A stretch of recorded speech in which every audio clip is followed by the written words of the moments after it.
a cowboy who swore never to love again. Until she fell asleep beside him. The autumn wind swept across the Wyoming plains in 1876, carrying dust through the quiet streets of the tiny frontier town of Red Hollow.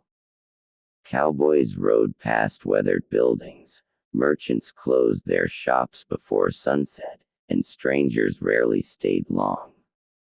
Nathan Cole preferred it that way. After losing his fiancée to a deadly stagecoach robbery 5 years earlier, Nathan had buried every dream of love beneath endless days of ranch work. He spoke little, trusted no one, and kept his heart locked tighter than the iron gates surrounding his family's ranch. People respected him because he was honest. They feared him because he never smiled. One chilly evening, the town sheriff approached Nathan outside the general store.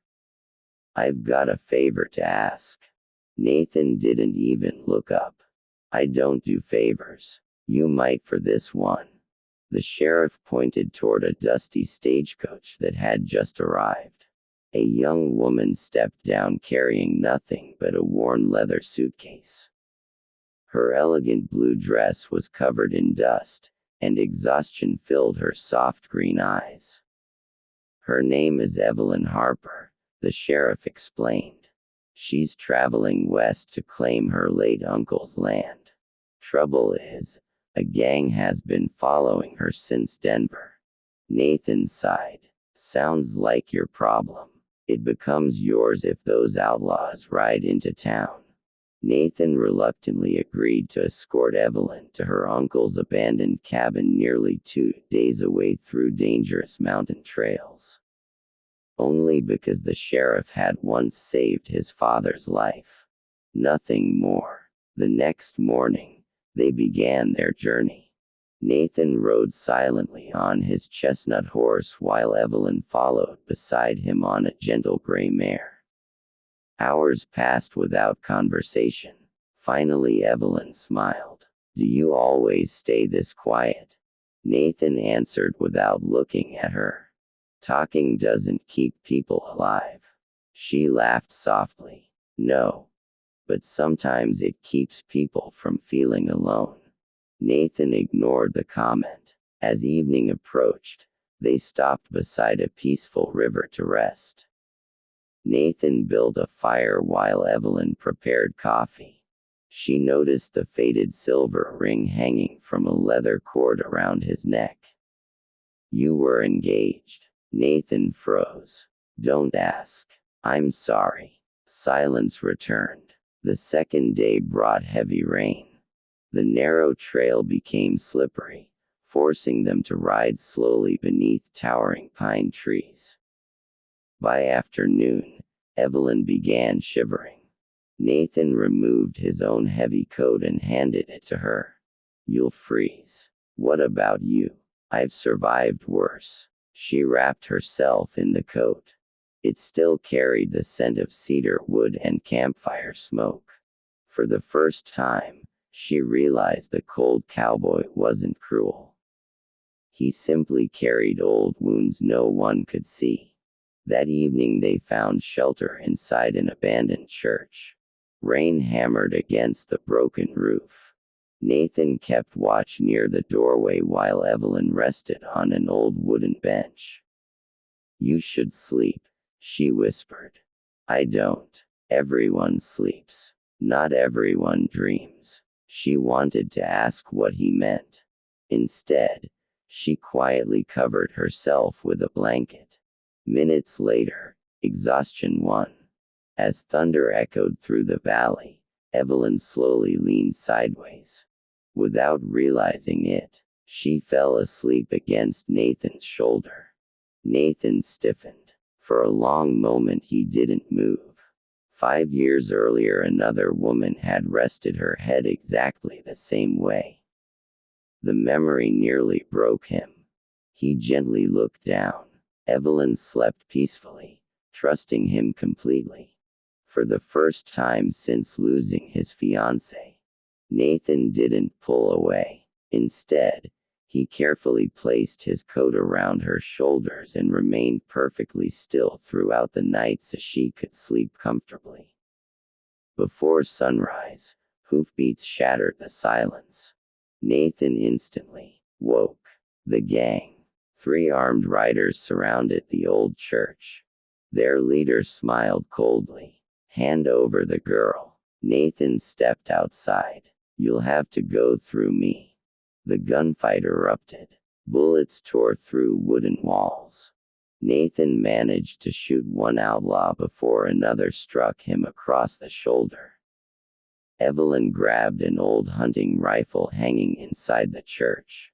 With trembling hands, she fired a warning shot that startled the attackers long enough for Nathan to disarm their leader. Within minutes, the surviving outlaws fled into the forest. Nathan collapsed. Blood soaked his shirt. Evelyn spent the next 2 days caring for his wound. She cleaned it with boiled water, stitched the cut, and refused to leave his side. You saved my life, she whispered. Nathan looked toward the mountains. I couldn't save someone else once. You saved me. He finally met her eyes. Maybe this time, I was given another chance. When they finally reached her uncle's ranch, disappointment filled Evelyn's face. The buildings were falling apart. The fences had collapsed. Years of neglect had turned the once beautiful ranch into ruins. Nathan quietly examined everything. It can be rebuilt. Not by one person. I know. Without another word, he removed his gloves and began repairing the broken fence. Evelyn smiled. You weren't planning to stay. I changed my mind. Weeks became months. Together they repaired barns, planted crops, and cared for rescued horses. The lonely ranch slowly came back to life. So did Nathan. Neighbors noticed something remarkable. The silent cowboy had started laughing. Sometimes. Only when Evelyn was nearby. One snowy December evening they sat on the front porch watching tiny snowflakes drift across the fields. Evelyn rested her head against Nathan's shoulder once again. This time, he smiled. I used to think loving someone only led to heartbreak. And now, he gently took her hand. Now I think the greatest risk isn't loving. She looked into his eyes. It's never trying again. Nathan reached into his pocket. The silver ring he had carried for 5 painful years rested in his palm. I kept this because I couldn't let go of the past. He walked toward the river behind the house. With one peaceful motion, he dropped the ring into the flowing water. Not because he had forgotten, but because he had finally healed. Returning to the porch, Nathan knelt before Evelyn. He held out a simple gold band he had secretly purchased in town. Evelyn Harper, I don't have riches. I don't have fancy words. But I have a heart that's ready to love again.